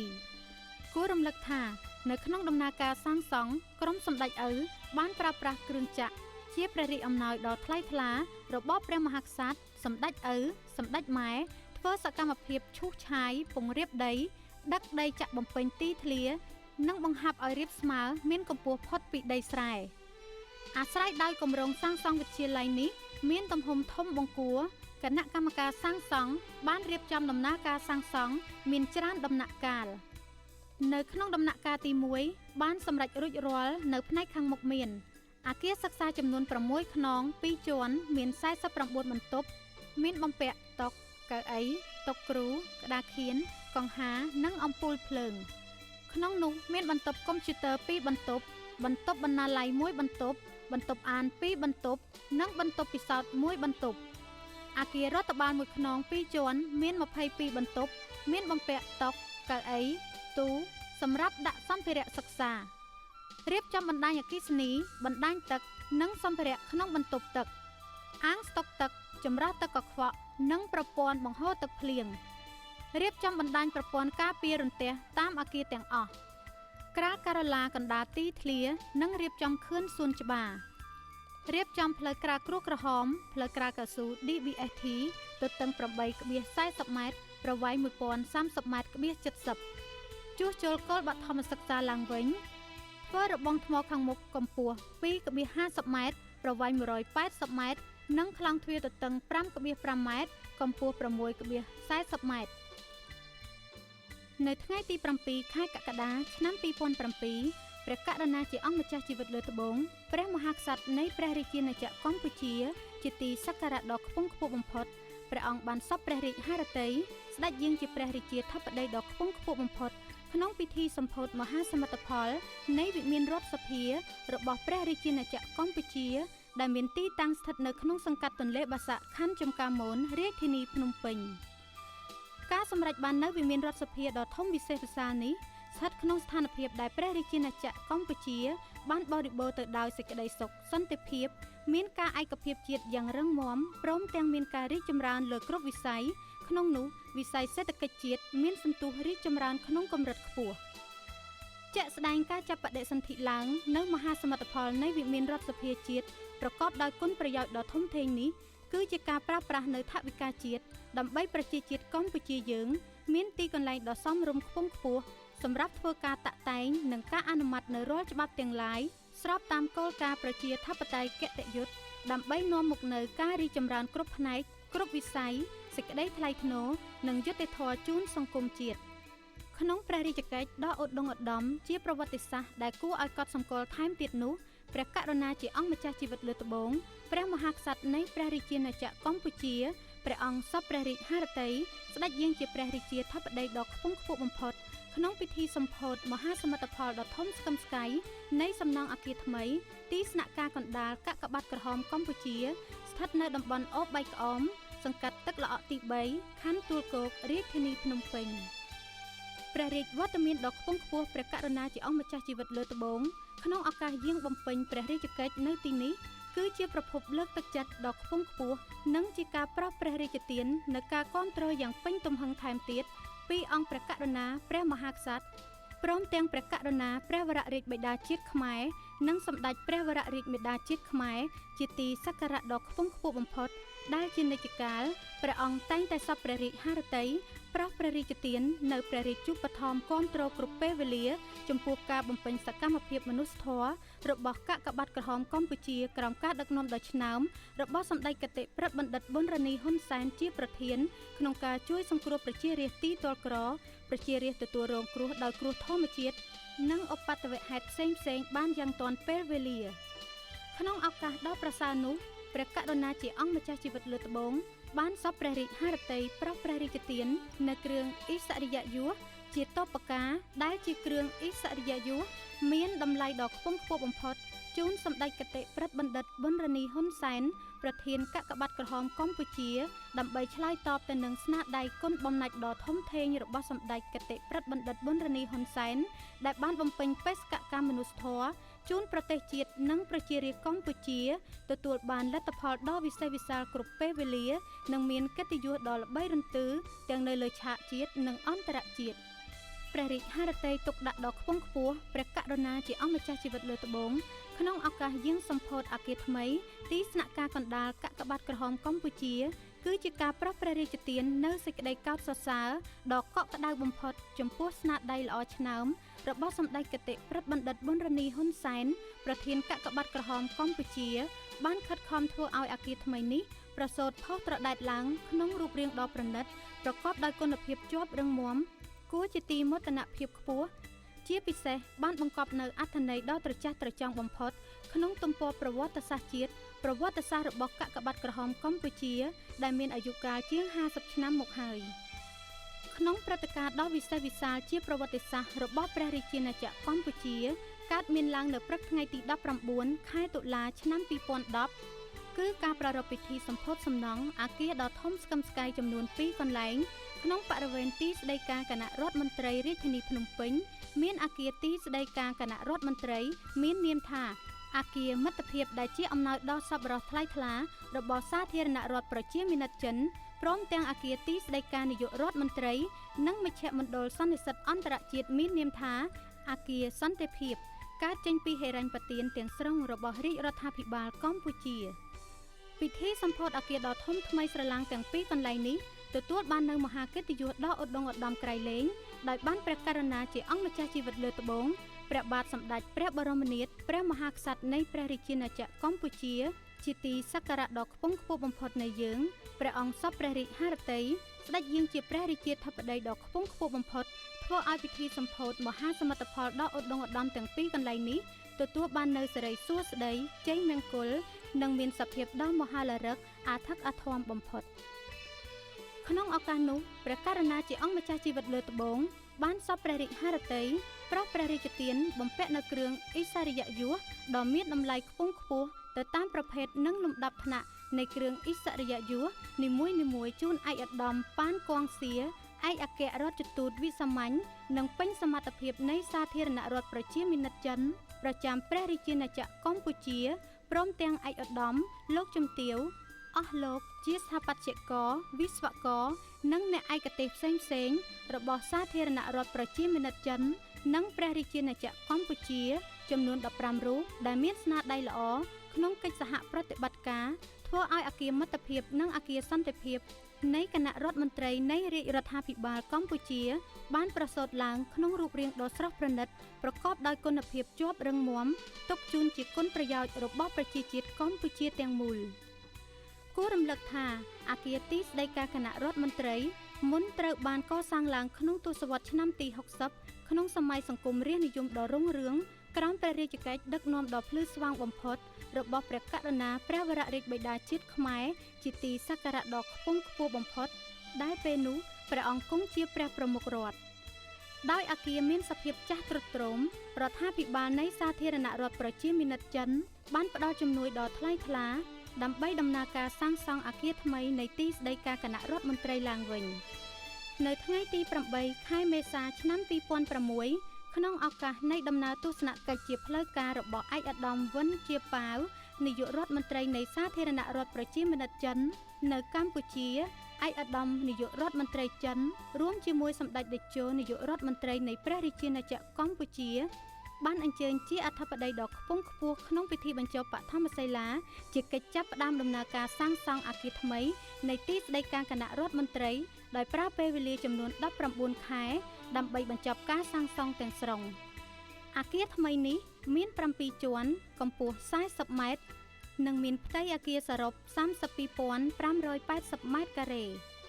អគារមានបន្ទប់ធ្វើការរបស់ថ្នាក់ដឹកនាំរាជរដ្ឋាភិបាលទីស្តីការគណៈរដ្ឋមន្ត្រីជាទីកន្លែងធ្វើការរបស់អគ្គលេខាធិការដ្ឋានរាជរដ្ឋាភិបាលអាជ្ញាធរក្រុមប្រឹក្សាគណៈកម្មាធិការនានារបស់រាជរដ្ឋាភិបាលផងដែរក្រៅពីបន្ទប់ធ្វើការនៅមានសាលសន្និសីទធំមួយចំណុះ500នាក់ព្រមទាំងមានសាលប្រជុំតូចធំជាច្រើនទៀតចំណុះពី20នាក់ទៅ200នាក់នេះជាមហាជោគជ័យថ្មីមួយទៀតរបស់រាជរដ្ឋាភិបាលកម្ពុជាក្រោមការដឹកនាំដ៏ឆ្នើមរបស់សម្ដេចអគ្គមហាសេនាបតីតេជោហ៊ុនសែនដែលជានិច្ចកាលសម្ដេចតែងតែខិតខំយកអស់ពីកម្លាំងកាយចិត្តក្នុងការធ្វើទំនាក់ទំនងសហប្រតិបត្តិការល្អជាមួយបណ្ដាប្រទេសជាមិត្តនៅលើពិភពលោកជាពិសេសមហាជោគជ័យក្នុងការចងស្ពានមេត្រីភាពនិងការបង្កើតកិច្ចសហប្រតិបត្តិការប្រកបដោយភាពរីកចម្រើនរឹងមាំលើគ្រប់វិស័យរវាងប្រជាជននៃប្រទេសយើងទាំងពីរកម្ពុជាចិនជាបងប្អូនដោយគោរពដង្ហែតាមព្រះរាជតម្រិះដ៏ភ្លឺស្វាងបំផុតរបស់ព្រះករុណាព្រះវររាជបិតាជាតិខ្មែរជាទីសក្ការៈដ៏ខ្ពង់ខ្ពស់បំផុតព្រះអង្គបានយកព្រះរាជហឫទ័យទុកដាក់បំផុតក្នុងការធ្វើទំនាក់ទំនងល្អជាមួយថ្នាក់ដឹកនាំកម្ពុជាចិនក្នុងចំនួនមុនដើម្បីត្រួសត្រាយនៅមាគ៌ាដ៏ត្រចះត្រចង់នៃការកសាងស្ពានមេត្រីភាពរវាងកម្ពុជាចិនទុកជូនកូនចៅជំនាន់ក្រោយជាការពិតណាស់ការចាប់បដិសន្ធិឡើងនៅអគារថ្មីនៃទីស្តីការគណៈរដ្ឋមន្ត្រីគឺជានិមិត្តរូបមួយនិងជាសមិទ្ធផលមួយក្នុងចំណោមសមិទ្ធផលជាច្រើនដែលបានកើតចេញពីការរីកចម្រើននៃចំណងមិត្តភាពនិងកិច្ចសហប្រតិបត្តិការដ៏ជិតស្និទ្ធរវាងប្រទេសនិងប្រជាជនយើងទាំងពីរកម្ពុជាចិនឯកលើភាពចាំបាច់និងអាស្រ័យដោយស្ថានភាពកាន់តែប្រសើរឡើងរបស់សេដ្ឋកិច្ចជាតិនោះទើបសម្ដេចតេជោនាយករដ្ឋមន្ត្រីបានសម្រេចចិត្តសាងសង់អគារសន្តិភាពមួយទៀតនៅជាប់នឹងអគារនៃទីស្តីការគណៈរដ្ឋមន្ត្រីដើម្បីជាការិយាល័យធ្វើការរបស់នាយករដ្ឋមន្ត្រីផងនិងជាមជ្ឈមណ្ឌលនៃសន្និសីទអន្តរជាតិធំៗទៀតផងអគារនេះមានផ្ទៃក្រឡាសរុប50,790ម៉ែត្រការ៉េគឺជិត2ដងនៃអគារទីស្តីការគណៈរដ្ឋមន្ត្រីមានកម្ពស់ 51.91 ម៉ែត្រហើយចែកចេញជា5ជាន់ធំនិង3ជាន់មេហ្សានីនដែលមានកម្ពស់ 5.5 ម៉ែត្រហើយដែលជាន់នីមួយៗមានមុខងារប្រើប្រាស់ផ្សេងៗគ្នាអគារនេះត្រូវបានរចនាឡើងក្នុងគោលដៅបម្រើនៅពហុប្រយោជន៍ក្នុងនោះរួមមានការិយាល័យសម្រាប់នាយករដ្ឋមន្ត្រីខុទ្ទកាល័យនាយករដ្ឋមន្ត្រីសាលប្រជុំគណៈរដ្ឋមន្ត្រីសាលប្រជុំខ្នាតអន្តរជាតិតួយ៉ាងការប្រជុំអាស៊ានអាស៊ានបូកអាស៊ីបូព៌ានិងការប្រជុំថ្នាក់ជាតិនិងអន្តរជាតិផ្សេងទៀតសាលប្រើប្រាស់ពហុបំណងនិងពិធីលៀងសាយភោជសាលសន្និសីទដ៏ធំមួយដែលអាចទទួលភ្ញៀវលើសពី700នាក់សាលប្រជុំខ្នាតមធ្យមសាលប្រជុំទ្វេភាគីនិងការិយាល័យធ្វើការជាង50បន្ទប់ព្រមទាំងការិយាល័យរដ្ឋបាលបច្ចេកទេសសន្តិសុខជាច្រើនទៀត អគារនេះមានបំពាក់ដោយប្រព័ន្ធសន្តិសុខសុវត្ថិភាពខ្ពស់និងប្រព័ន្ធដទៃទៀតដែលអាចឆ្លើយតបបានយ៉ាងត្រឹមត្រូវទៅនឹងសេចក្តីត្រូវការចាំបាច់នានានៃការរៀបចំកិច្ចប្រជុំធំៗលក្ខណៈពិសេសរបស់អគារនេះគឺជាសមិទ្ធផលនិងស្នាដៃរបស់កូនខ្មែរសុទ្ធសាធហើយប្រើប្រាស់ថវិកាជាតិទាំងស្រុងទាំងវិស្វករនិងស្ថាបត្យករនិងអ្នកសាងសង់តុបតែងលម្អខាងក្នុងនិងខាងក្រៅអគារទាំងមូលនេះគឺសុទ្ធតែខ្មែរអគារនេះត្រូវបានសម្ដេចចៅវាំងគង់សំអុលឧបនាយករដ្ឋមន្ត្រីនិងជារដ្ឋមន្ត្រីក្រសួងព្រះបរមរាជវាំងបានដឹកនាំគណៈកម្មការ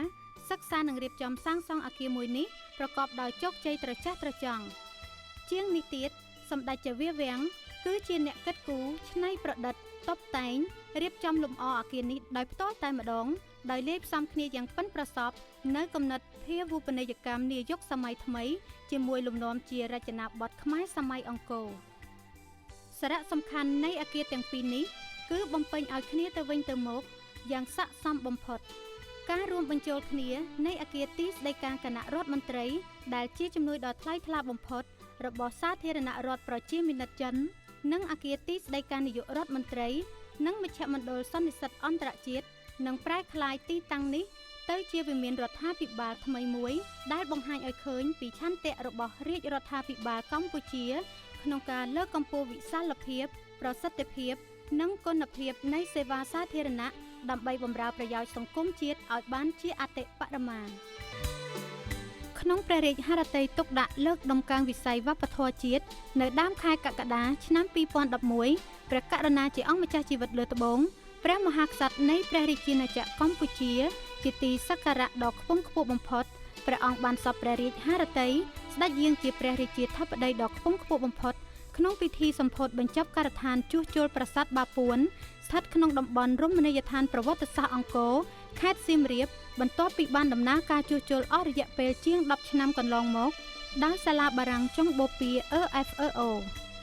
ក្នុងឱកាសគង់បំពេញព្រះរាជកិច្ចនៅទីនោះព្រះករុណាជាអង្គម្ចាស់ជីវិតលើត្បូងជាទីសក្ការៈដ៏ខ្ពង់ខ្ពស់ព្រះអង្គសព្វព្រះរាជហឫទ័យស្ដេចយាងប្រោសព្រះរាជទានបំពាក់នៅគ្រឿងឥស្សរិយយសមនីសារភ័ណ្ឌថ្នាក់មហាសេនាជូនលោកប៉ាស្ការូយ៉ាជាអ្នកជំនាញការជាន់ខ្ពស់របស់បារាំងដើម្បីឆ្លើយតបចំពោះគុណបំណាច់ដែលលោកបានខិតខំអភិរក្សនិងរៀបចំតំបន់អង្គរ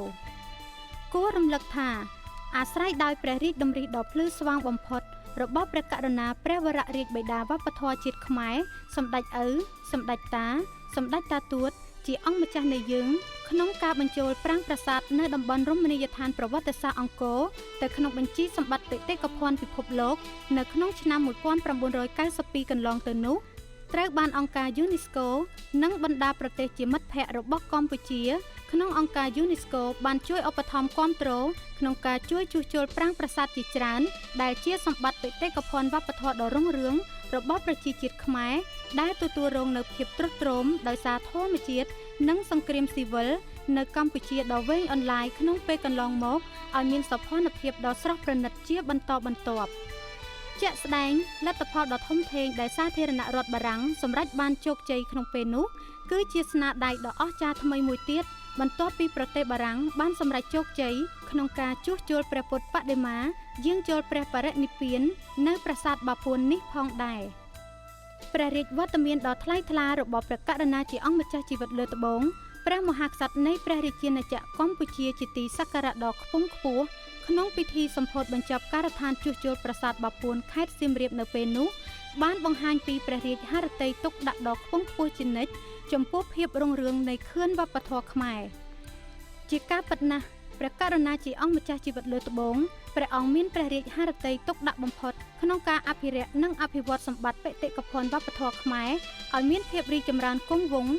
ចាប់តាំងពីព្រះអង្គគង់ប្រថាប់ជាឯកអគ្គរដ្ឋទូតខ្មែរប្រចាំអង្គការ UNESCO ពិសេសទៅទៀត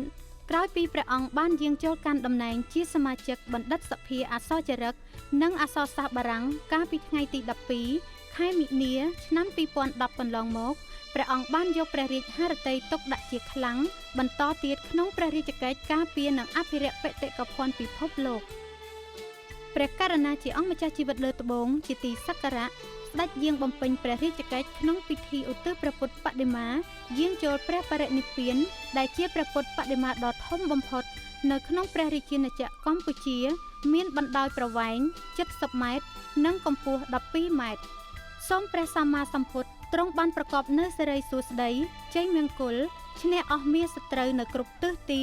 មានព្រះដេចជាបារមីដ៏ខ្ពង់ខ្ពស់ត្រជាក់ត្រជុំក្នុងការជួយទ្រទ្រង់រក្សាព្រះរាជាណាចក្រកម្ពុជានិងពុទ្ធបរិស័ទយើងបានស្គាល់តែសេចក្តីសុខសន្តិភាពសុភមង្គលនិងសប្បុរសបាយតរៀងទៅក្នុងព្រះរាជហឫទ័យទុកដាក់អំពីសុខទុក្ខនិងការរីកចម្រើនរបស់កុមារជួបការលំបាកកុមារពិការកម្ពុជាព្រះករុណាជាអង្គម្ចាស់ជីវិតលើត្បូងព្រះបាទសម្ដេចព្រះបរមនាថព្រះមហាក្សត្រនៃព្រះរាជាណាចក្រកម្ពុជាជាទីសក្ការៈដ៏ខ្ពង់ខ្ពស់បំផុតព្រះអង្គបានសពព្រះរាជហឫទ័យស្ដេចយាងសំណេះសំណាលសាកសួរសុខទុក្ខកុមារនិងយាងជាព្រះរាជាធិបតីដ៏ខ្ពង់ខ្ពស់បំផុតក្នុងពិធីសម្ពោធអគារអន្តេវាសិកដ្ឋានថ្មីនិងប្រព័ន្ធបំលែងថាមពលពន្លឺព្រះអាទិត្យរបស់អង្គការដើម្បីភាពញញឹមនៃកុមារស្ថិតនៅសង្កាត់ស្ទឹងមានជ័យខណ្ឌមានជ័យរាជធានីភ្នំពេញព្រះរាជវត្តមានដ៏ថ្លៃថ្លានៃអង្គព្រះករុណាជាអង្គម្ចាស់ជីវិតលើត្បូងក្នុងឱកាសគង់ប្រថាប់បំពេញព្រះរាជកិច្ចក្នុងពិធីដ៏មានសារៈសំខាន់នេះបានបង្ហាញពីព្រះរាជតម្រិះដ៏ភ្លឺស្វាងបំផុតរបស់ព្រះករុណាជាអង្គម្ចាស់ជីវិតលើត្បូងដែលព្រះអង្គមានព្រះរាជហឫទ័យទុកដាក់ដ៏ខ្ពង់ខ្ពស់គ្រប់ពេលវេលាចំពោះសុខទុក្ខនិងការរីកចម្រើនធំធាត់នៅគ្រប់លក្ខណៈសម្បត្តិរបស់កុមារកម្ពុជាជាកូនចៅរបស់ព្រះអង្គជាក់ស្ដែងក្នុងរជ្ជកាលព្រះករុណាជាអង្គម្ចាស់ជីវិតលើត្បូងព្រះមហាក្សត្រកម្ពុជាព្រះអង្គបានយាងគង់ប្រថាប់ក្នុងព្រះបរមសារីរាជសម្បត្តិមានរយៈពេលចំនួន10ឆ្នាំកន្លងមកនេះព្រះអង្គមានព្រះរាជហឫទ័យទុកដាក់បំផុតក្នុងព្រះរាជកិច្ចជួយស្រោចស្រង់អាយុជីវិតកុមារកម្ពុជាក្នុងនោះព្រះអង្គបានប្រោសព្រះរាជទានព្រះរាជទ្រព្យដ៏សន្ធឹកសន្ធាប់ថ្លៃថ្លាជាបន្តបន្ទាប់រួមចំណែកជួយកសាងមន្ទីរពេទ្យកុមារព្រមទាំងបានប្រោសព្រះរាជទានការជួយទ្រទ្រង់សកម្មភាពរបស់អង្គការសមាគមជាច្រើនដែលបានជួយគាំពាររក្សាកុមារកម្ពុជាដើម្បីកុមារជាកូនចៅរបស់ព្រះអង្គមានជីវភាពសុខភាពចំណេះដឹងនិងមានអនាគតល្អព្រះរាជវត្តមានដ៏ខ្ពង់ខ្ពស់របស់ព្រះករុណាជាអង្គម្ចាស់ជីវិតលើត្បូងក្នុងឱកាសស្ដេចយាងសម្ពោធសមិទ្ធផលរបស់អង្គការដើម្បីភាពញញឹមនៃកុមារក៏បានបង្ហាញអំពីព្រះរាជហឫទ័យដ៏ថ្លៃថ្លាក្នុងការប្រោសព្រះរាជទាននៅការគាំទ្រចំពោះសកម្មភាពរបស់អង្គការនេះដែលបានអនុវត្តនៅកម្មវិធីសំខាន់ៗសម្រាប់ជាគុណប្រយោជន៍របស់កុមារកម្ពុជាព្រះករុណាជាអង្គម្ចាស់ជីវិតលើត្បូងព្រះអង្គសពព្រះរាជហឫទ័យប្រោសព្រះរាជទាននៅព្រះរាជទ្រព្យមានថវិកាចំនួន$5,000អាមេរិកនិងអង្ករចំនួន5តោនជាព្រះរាជទានដ៏ឧត្តុង្គឧត្តមរបស់ព្រះករុណាព្រះមហាក្សត្រព្រមទាំងព្រះរាជទ្រព្យជាថវិកាចំនួន$5,000អាមេរិកនិងអង្ករចំនួន5តោនជាព្រះរាជឧបត្ថម្ភដ៏ថ្លៃថ្លារបស់សម្ដេចព្រះមហាក្សត្រីព្រះវររាជមាតាជាតិខ្មែរជាទីសក្ការៈដ៏ខ្ពង់ខ្ពស់បំផុតដើម្បីជាប្រយោជន៍របស់កុមារជាចៅទួតរបស់ព្រះអង្គនៅក្នុងអង្គការដើម្បីភាពញញឹមនៃកុមារក្នុងឱកាសដ៏វិសេសវិសាលនោះដែរព្រះករុណាជាអង្គម្ចាស់ជីវិតលើត្បូងជាទីសក្ការៈដ៏ខ្ពង់ខ្ពស់បំផុតព្រះអង្គសពព្រះរាជហឫទ័យស្ដេចយាងសួរសុខទុក្ខនិងប្រោសព្រះរាជទានព្រះរាជអំណោយដល់កុមារពិការចំនួន18នាក់ក្នុងម្នាក់ទទួលបាននំចាហួយស្ករគ្រាប់និងថវិកាចំនួន10,000រៀលព្រះរាជអំណោយប្រោសព្រះរាជទានដល់អ្នកគ្រូថែទាំកុមារក្នុងម្នាក់ទទួលបានសារ៉ុងមួយនិងថវិកាចំនួន20,000រៀលក្នុងព្រះរាជកិច្ចលើកកម្ពស់វិស័យច្បាប់ព្រះករុណាជាអង្គម្ចាស់ជីវិតលើត្បូងក្នុងព្រះបរមនាមព្រះអង្គគង់ប្រថាប់ជាព្រះប្រធានឧត្តមក្រុមប្រឹក្សានៃអង្គចៅក្រមព្រះអង្គមានព្រះរាជហឫទ័យទុកដាក់ដ៏ខ្ពង់ខ្ពស់ជានិច្ចក្នុងព្រះរាជកិច្ចដ៏ឧត្តុង្គឧត្តមនេះនឹងបានយាងគង់ជាព្រះរាជាធិបតីដ៏ខ្ពង់ខ្ពស់បំផុតក្នុងឱកាសបើកសម័យប្រជុំឧត្តមក្រុមប្រឹក្សានៃអង្គចៅក្រមបានដំណើរការយ៉ាងប្រពៃរហូតដល់សម័យប្រជុំលើកទី24ក្រោមការគង់ប្រថាប់ជាព្រះរាជាធិបតីដ៏ខ្ពង់ខ្ពស់បំផុតនិងការប្រោសព្រះរាជទាននៅព្រះរាជតម្រិះដ៏ថ្លៃថ្លាពីព្រះប្រធានឧត្តមក្រុមប្រឹក្សានៃអង្គចៅក្រមបានធ្វើឲ្យការបើកសម័យប្រជុំរាល់លើកដើម្បីពិគ្រោះពិភាក្សានិងអនុម័តនៅរបៀបវារៈក្នុងសម័យប្រជុំនីមួយៗរបស់ឧត្តមក្រុមប្រឹក្សានៃអង្គចៅក្រមបានប្រព្រឹត្តទៅដោយមានកិច្ចដំណើរការយ៉ាងរលូនក្នុងស្មារតីស្នេហាជាតិខ្ពស់ និងស្របទៅតាមគោលការណ៍ប្រជាធិបតេយ្យគតិយុត្តសម្ដៅជំរុញឲ្យព្រះរាជាណាចក្រកម្ពុជាមានលក្ខណៈជានីតិរដ្ឋយ៉ាងពិតប្រាកដសង្គមជាតិទទួលបាននូវយុត្តិធម៌សាមគ្គីធម៌និងសេចក្តីសុខចម្រុងចម្រើនក្នុងសភាពការក្រោយការបោះឆ្នោតជ្រើសតាំងតំណាងរាស្ត្រនីតិកាលទី5នៅថ្ងៃទី28កក្កដាឆ្នាំ2013នោះមកព្រះករុណាជាអង្គម្ចាស់ជីវិតលើត្បូងព្រះបាទសម្ដេចព្រះបរមនាថព្រះមហាក្សត្រនៃព្រះរាជាណាចក្រកម្ពុជាជាទីសក្ការៈដ៏ខ្ពង់ខ្ពស់បំផុតព្រះអង្គបានសព្វព្រះរាជហឫទ័យស្ដេចយាងជាព្រះរាជាធិបតីដ៏ខ្ពង់ខ្ពស់បំផុតក្នុងកិច្ចប្រជុំរវាងថ្នាក់ដឹកនាំកំពូលរបស់គណៈបកប្រជាជនកម្ពុជានិងថ្នាក់ដឹកនាំកំពូលរបស់គណៈបកសង្គ្រោះជាតិដែលប្រព្រឹត្តទៅនៅព្រះមហាប្រាសាទខេមរិន្ទក្នុងព្រះបរមរាជវាំងព្រឹកថ្ងៃទី14ខែកញ្ញាឆ្នាំ2013សមាជិកភាពថ្នាក់ដឹកនាំរបស់គណៈបកទាំងពីរដែលបានចូលក្រាបថ្វាយបង្គំគាល់ព្រះករុណាជាអង្គម្ចាស់ជីវិតលើត្បូងជាទីសក្ការៈដ៏ខ្ពង់ខ្ពស់បំផុតក្នុងកិច្ចប្រជុំដ៏វិសេសវិសាលនេះខាងគណៈបកប្រជាជនកម្ពុជាដឹកនាំដោយសម្ដេចអគ្គមហាសេនាបតីតេជោហ៊ុនសែននាយករដ្ឋមន្ត្រីនៃព្រះរាជាណាចក្រកម្ពុជានិងជាអនុប្រធានគណៈបកប្រជាជនកម្ពុជាខាងភាគីគណៈបកសង្គ្រោះជាតិដឹកនាំដោយឯកឧត្តមសំរងស៊ីប្រធានគណៈបកសង្គ្រោះជាតិក្នុងកិច្ចប្រជុំដ៏ពិសេសនេះព្រះករុណាជាអង្គម្ចាស់ជីវិតលើត្បូងព្រះអង្គបានប្រោសព្រះរាជទាននៅព្រះរាជតម្រិះដ៏ថ្លៃថ្លាបំផុតក្នុងការផ្សះផ្សាបង្រួបបង្រួមជាតិដោយបានសំណូមពរសូមឲ្យគណៈបកនយោបាយទាំងពីរដែលមានអាសនៈនៅក្នុងរដ្ឋសភាមានការរួមសាមគ្គីភាពឯកភាពជាតិក្នុងការដោះស្រាយនៅរាល់កិច្ចការទាំងឡាយដែលនៅសេសសល់ដើម្បីបុព្វហេតុសន្តិភាពស្ថិរភាពសង្គមក្នុងជីវភាពរស់នៅដ៏សុខក្សេមក្សាន្តរបស់ប្រជារាស្ត្រនិងការរីកចម្រើនរុងរឿងរបស់ព្រះរាជាណាចក្រកម្ពុជា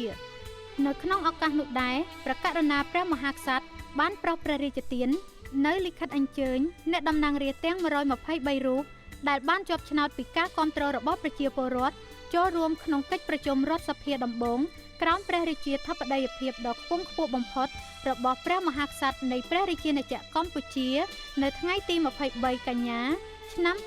2013ក្នុងនោះលិខិតអញ្ជើញអ្នកតំណាងរាស្ត្រ68រូបប្រោសព្រះរាជទានប្រគល់ជូនសម្ដេចតេជោហ៊ុនសែននិងលិខិតអញ្ជើញអ្នកតំណាងរាស្ត្រ55រូបប្រោសព្រះរាជទានប្រគល់ជូនឯកឧត្តមសំរងស៊ី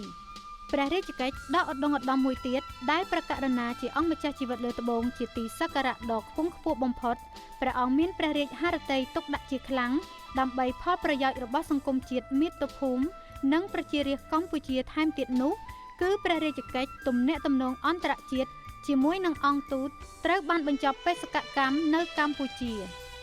ក្នុងព្រះរាជកិច្ចយាងទទួលជួបឥស្សរជន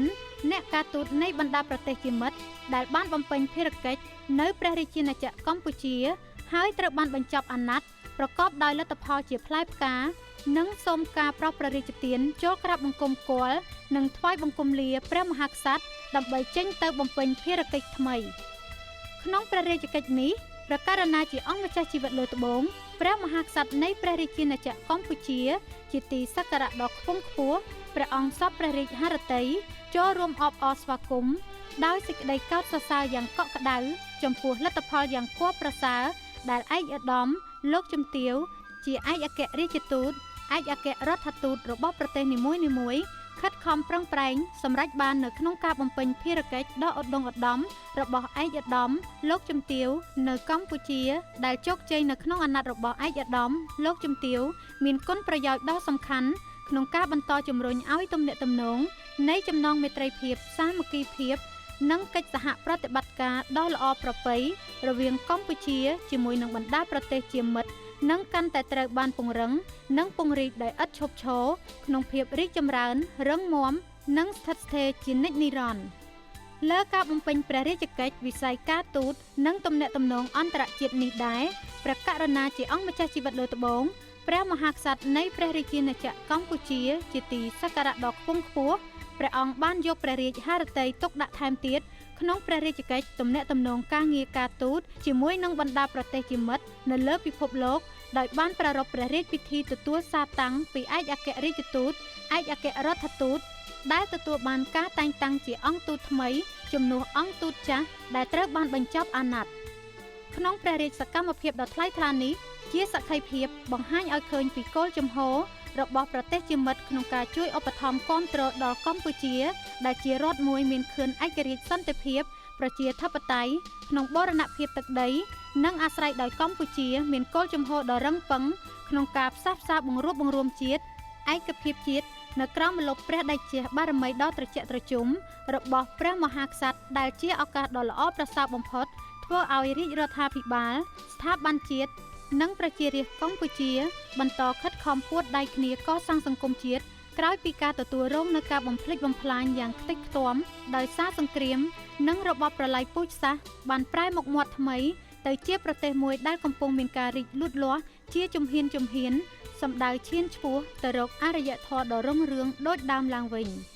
ជាងនេះទៅទៀតការភ្ជាប់ទំនាក់ទំនងការទូតនៃបណ្ដាប្រទេសជាមិត្តនៅលើសកលលោកជាមួយនឹងកម្ពុជាក៏មិនអាចកាត់ផ្ដាច់បានពីគោលនយោបាយការបរទេសរបស់កម្ពុជា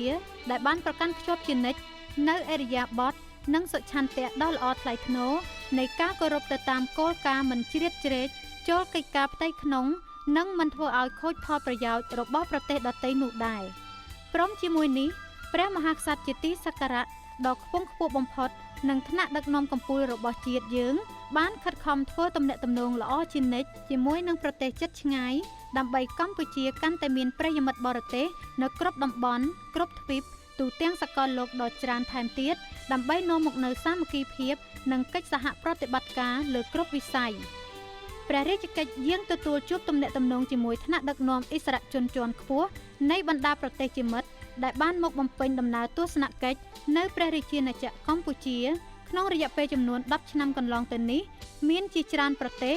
ហើយគណៈប្រតិភូដែលប្រកបដោយគុណប្រយោជន៍កាន់តែធំធេងថែមទៀតនោះព្រះករុណាជាអង្គម្ចាស់ជីវិតលើត្បូងជាទីសក្ការៈដ៏ខ្ពង់ខ្ពស់បំផុតព្រះអង្គបានប្រោសព្រះរាជទានគណៈប្រតិភូជាន់ខ្ពស់នៃសាធារណរដ្ឋប្រជាមានិតចិនដឹកនាំដោយឯកឧត្តមហ៊ូជីនតាវប្រធានាធិបតីចិន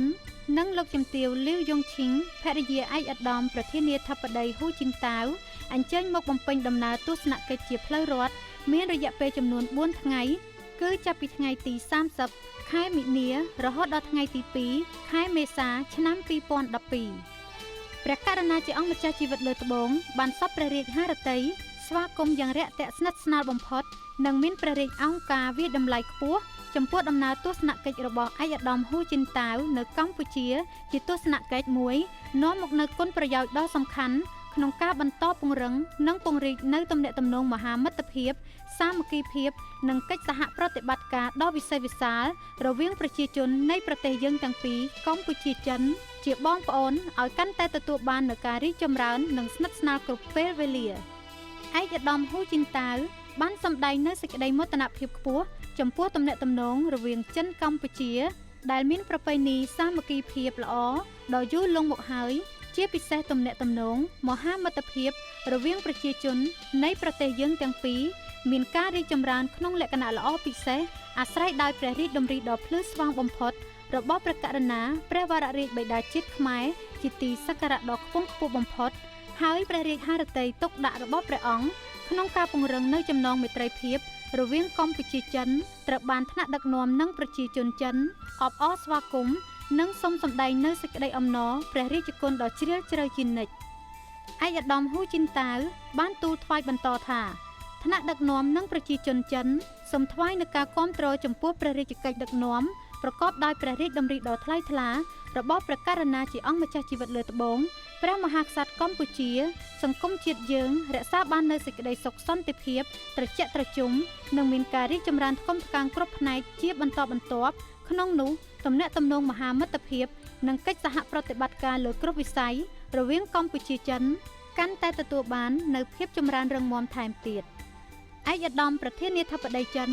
បានទូលថ្វាយផងដែរអំពីដំណើរបំពេញទស្សនកិច្ចផ្លូវរដ្ឋរបស់ឯកឧត្តមនៅកម្ពុជានាពេលនោះឯកឧត្តមនឹងបន្តការខិតខំធ្វើឲ្យចំណងមេត្រីភាពនិងកិច្ចសហប្រតិបត្តិការជាប្រពៃណីដ៏ល្អវិសេសវិសាលរវាងកម្ពុជាចិនកាន់តែត្រូវបានលើកកម្ពស់គ្រប់វិស័យជាពិសេសធ្វើឲ្យកិច្ចសហប្រតិបត្តិការលើវិស័យសេដ្ឋកិច្ចពាណិជ្ជកម្មរវាងប្រទេសយើងទាំងពីរបានកើនឡើងទ្វេដងព្រះករុណាជាអង្គម្ចាស់ជីវិតលើត្បូងជាទីសក្ការៈដ៏ខ្ពង់ខ្ពស់ បានថ្លែងអំណរគុណដ៏ជ្រាលជ្រៅចំពោះឯកឧត្តមប្រធានាធិបតីបកកុម្មុយនីសចិនរដ្ឋសភារដ្ឋាភិបាលនិងប្រជាជនចិនដែលបានយកចិត្តទុកដាក់បំផុតក្នុងការពិនិត្យព្យាបាលព្រះរោគថ្វាយព្រះករុណាព្រះវររាជបិតាជាតិខ្មែរដើម្បីព្រះអង្គមានព្រះរាជសុខភាពព្រះជន្មវស្សាយឺនយូរបានគង់ប្រថាប់នៅជាម្លប់ដ៏ត្រជាក់ដល់កូនចៅទួតរបស់ព្រះអង្គមិនតែប៉ុណ្ណោះមហាមិត្តចិនបានបន្តផ្ដល់ជំនួយគ្រប់បែបយ៉ាងប្រកបដោយសេចក្តីសប្បុរសថ្លៃថ្លារួមចំណែកធ្វើឲ្យការស្ថាបនានៅកម្ពុជាមានដំណើរការរីកចម្រើនដោយឥតឈប់ឈរចំពោះព្រះរាជកិច្ចទំនាក់ទំនងអន្តរជាតិនៅឯខាងក្រៅប្រទេសវិញព្រះករុណាជាអង្គម្ចាស់ជីវិតលើត្បូងជាទីសក្ការៈដ៏ខ្ពង់ខ្ពស់ព្រះអង្គបានសព្វព្រះរាជហឫទ័យស្ដេចយាងបំពេញព្រះរាជដំណើរទស្សនកិច្ចផ្លូវរដ្ឋលើកដំបូងនៅប្រទេសជប៉ុនមានរយៈពេលចំនួន1សប្តាហ៍តបតាមសេចក្តីថ្វាយបង្គំសូមយាងពីព្រះករុណាអាគីហ៊ីតូព្រះចៅអធិរាជនៃប្រទេសជប៉ុនក្នុងព្រះរាជដំណើរយាងបំពេញព្រះរាជទស្សនកិច្ចដ៏ឧត្តុង្គឧត្តមនេះព្រះករុណាជាអង្គម្ចាស់ជីវិតលើត្បូងព្រះមហាក្សត្រនៃព្រះរាជាណាចក្រកម្ពុជាទទួលបានការថ្វាយនៅព្រះរាជវន្តនកិច្ចស្វាគមន៍ប្រកបដោយភាពខ្ពង់ខ្ពស់និងកក់ក្ដៅបំផុតពីសំណាក់ថ្នាក់ដឹកនាំកំពូលរបស់ប្រទេសជប៉ុនក្នុងព្រះរាជសវនាការដ៏អធិកអធមមួយថ្វាយដោយព្រះករុណាព្រះចៅអធិរាជនិងព្រះអធិរាជិនីនៃប្រទេសជប៉ុនបានថ្លែងអំណរព្រះរាជគុណដ៏ជ្រាលជ្រៅថ្វាយចំពោះព្រះរាជវត្តមានដ៏ថ្លៃថ្លានៃអង្គព្រះមហាក្សត្រកម្ពុជាក្នុងឱកាសស្ដេចយាងបំពេញព្រះរាជទស្សនកិច្ចផ្លូវរដ្ឋនៅប្រទេសជប៉ុនស្របពេលដែលទំនាក់ទំនងការទូតរវាងប្រទេសយើងទាំងពីរគម្រប់ខួប55ឆ្នាំទំនាក់ទំនងមិត្តភាពរវាងជប៉ុនកម្ពុជាបានចាប់បដិសន្ធិឡើងក្រោមព្រះរាជហឫទ័យទុកដាក់របស់ព្រះករុណាព្រះវររាជបិតាជាតិខ្មែរជាទីសក្ការៈដ៏ខ្ពង់ខ្ពស់ព្រះអង្គបានឡាយព្រះហស្ថលេខាជាមួយឯកឧត្តមរដ្ឋមន្ត្រីក្រសួងការបរទេសជប៉ុនកាលពីក្នុងអំឡុងឆ្នាំ1955ព្រះចៅអធិរាជជប៉ុនមានព្រះរាជអង្គការវាយតម្លៃខ្ពស់ចំពោះព្រះរាជដំណើរយាងបំពេញព្រះរាជទស្សនកិច្ចដ៏ឧត្តុង្គឧត្តមរបស់ព្រះករុណាជាអង្គម្ចាស់ជីវិតលើត្បូងព្រះមហាក្សត្រកម្ពុជានៅប្រទេសជប៉ុនក្នុងឱកាសនោះជាព្រឹត្តិការណ៍ប្រវត្តិសាស្ត្រដ៏សំខាន់ថ្មីមួយទៀតសម្រាប់បន្តការលើកកម្ពស់ទំនាក់ទំនងមិត្តភាពនិងកិច្ចសហប្រតិបត្តិការដ៏ប្រពៃរវាងប្រជាជននៃប្រទេសយើងទាំងពីរជប៉ុនកម្ពុជាជាបងប្អូនឲ្យកាន់តែមានភាពចម្រើនថ្កុំថ្កើងនិងស្ថិតស្ថេរជាអមតៈមានព្រះរាជអង្គការសំណេះសំណាលក្នុងឱកាសដ៏ប្រសើរនោះដែរព្រះករុណាជាអង្គម្ចាស់ជីវិតលើត្បូងជាទីសក្ការៈដ៏ខ្ពង់ខ្ពស់បានសព្វព្រះរាជហឫទ័យសម្ដែងនៅសេចក្តីអំណរព្រះរាជគុណជាអនេកប្បការចំពោះព្រះចៅអធិរាជព្រះអធិរាជិនីនិងអំណរគុណចំពោះព្រឹទ្ធសភារដ្ឋសភារដ្ឋាភិបាលនិងប្រជាជនជប៉ុនដែលបានថែរក្សានិងលើកតម្កើងទំនាក់ទំនងមិត្តភាពរវាងប្រជាជននៃប្រទេសយើងទាំងពីរមានភាពគង់វង្សរឹងមាំនិងជិតស្និទ្ធថែមទៀតមិនតែប៉ុណ្ណោះប្រទេសជប៉ុនបានចូលរួមចំណែកយ៉ាងសកម្មជាមួយនឹងការខិតខំរបស់កម្ពុជាដោយបានបន្តផ្ដល់ជំនួយគ្រប់បែបយ៉ាងប្រកបដោយសប្បុរសធម៌និងមានទំហំធំធេងជួយទ្រទ្រង់គ្រប់វិស័យបានទាន់ពេលវេលាចាប់តាំងពីពេលដែលកម្ពុជាទទួលបានសេចក្តីសុខសន្តិភាពមកវិញបន្តរហូតដល់ពេលបច្ចុប្បន្នព្រះរាជកិច្ចដ៏ឧត្តុង្គឧត្តមបំផុតនៅក្រៅប្រទេសដែលគួរឲ្យមោទនភាពខ្ពស់ថែមទៀតនោះព្រះករុណាជាអង្គម្ចាស់ជីវិតលើត្បូងព្រះមហាក្សត្រនៃព្រះរាជាណាចក្រកម្ពុជាជាទីសក្ការៈដ៏ខ្ពង់ខ្ពស់បំផុតព្រះអង្គបានសព្វព្រះរាជហឫទ័យស្ដេចយាងបំពេញព្រះរាជដំណើរទស្សនកិច្ចនៅសាធារណរដ្ឋបារាំងថ្ងៃទី11ខែមិនិនាឆ្នាំ2010ក្នុងឱកាសដែលព្រះអង្គទទួលបាននូវមហាកិត្តិយសជាសមាជិកបណ្ឌិតសភាអក្សរចារឹកនិងអក្សរសាស្ត្រនៃសាធារណរដ្ឋបារាំងថ្វាយដើម្បីឆ្លើយតបទៅនឹងព្រះរាជគុណូបការៈដ៏ថ្លៃថ្លាមិនអាចកាត់ថ្លៃបានរបស់ព្រះករុណាជាអង្គម្ចាស់ជីវិតលើត្បូងជាទីសក្ការៈដ៏ខ្ពង់ខ្ពស់ដែលព្រះអង្គបានបំពេញព្រះរាជកិច្ចថែរក្សាការពារនិងលើកតម្កើងនៅបេតិកភណ្ឌជាតិវប្បធម៌អរិយធម៌ដែលជាដួងព្រលឹងរបស់ប្រជាជាតិខ្មែរបណ្ឌិតសភាអក្សរចារឹកនិងអក្សរសាស្ត្របារាំងជាស្ថាប័នមួយដែលប្រមូលផ្ដុំដោយអ្នកប្រាជ្ញនិងអ្នកស្រាវជ្រាវជាន់ខ្ពស់ដែលមានជាតិសាសន៍បារាំងនិងជនបរទេសបណ្ឌិតសភាអក្សរចារឹកនិងអក្សរសាស្ត្របារាំងត្រូវបានកំណត់សម្រាប់សមាជិកជាតិបារាំងចំនួន55រូប សមាជិកសហការីបរទេស40រូបនិងសមាជិកអ្នកឆ្លើយឆ្លងបារាំងនិងបរទេសចំនួន100រូបទៀតសមាជិកបណ្ឌិតសភានីមួយៗនឹងទទួលបានមុខតំណែងនេះអស់មួយជីវិតបណ្ឌិតសភានេះក៏ជាស្ថាប័នមួយដែលយកចិត្តទុកដាក់ចំពោះស្នាដៃស្រាវជ្រាវទាំងឡាយដែលតាក់ទងទៅនឹងមនុស្សជាតិលើពិភពលោកព្រមទាំងបានធ្វើសកម្មភាពផ្សព្វផ្សាយចំណេះដឹងពីការស្រាវជ្រាវលើវិស័យបុរាណវិទ្យានិងផ្នែកប្រវត្តិសាស្ត្រជាដើមការទទួលអាសនៈជាផ្លូវការជាសមាជិកបណ្ឌិតសភាផ្នែកអក្សរចារឹកនិងអក្សរសាស្ត្របារាំងនៃព្រះករុណាជាអង្គម្ចាស់ជីវិតលើត្បូងព្រះមហាក្សត្រនៃព្រះរាជាណាចក្រកម្ពុជាជាទីសក្ការៈដ៏ខ្ពង់ខ្ពស់នៃយើងគឺជាការទទួលបាននូវព្រះរាជមហាកិត្តិយសដ៏ឧត្តមឧត្តមបំផុតនិងជាមោទនភាពដ៏ខ្ពង់ខ្ពស់របស់ព្រះរាជាណាចក្រកម្ពុជាមានកិត្តិយសកិត្យានុភាពកាន់តែខ្ពស់ត្រដែតនៅលើឆាកអន្តរជាតិក្នុងឱកាសដែលព្រះករុណាជាអង្គម្ចាស់ជីវិតលើត្បូងព្រះបាទសម្ដេចព្រះបរមនាថព្រះមហាក្សត្រនៃព្រះរាជាណាចក្រកម្ពុជាជាទីសក្ការៈដ៏ខ្ពង់ខ្ពស់បំផុតព្រះអង្គសពព្រះរាជហឫទ័យគង់ស្នាក់អាស្រ័យបំពេញព្រះរាជដំណើរទស្សនកិច្ចនៅសាធារណរដ្ឋឆេកមានរយៈពេលជាង1សប្តាហ៍ដោយឡែកនៅវេលាព្រឹកថ្ងៃទី19ខែមិនិនាឆ្នាំ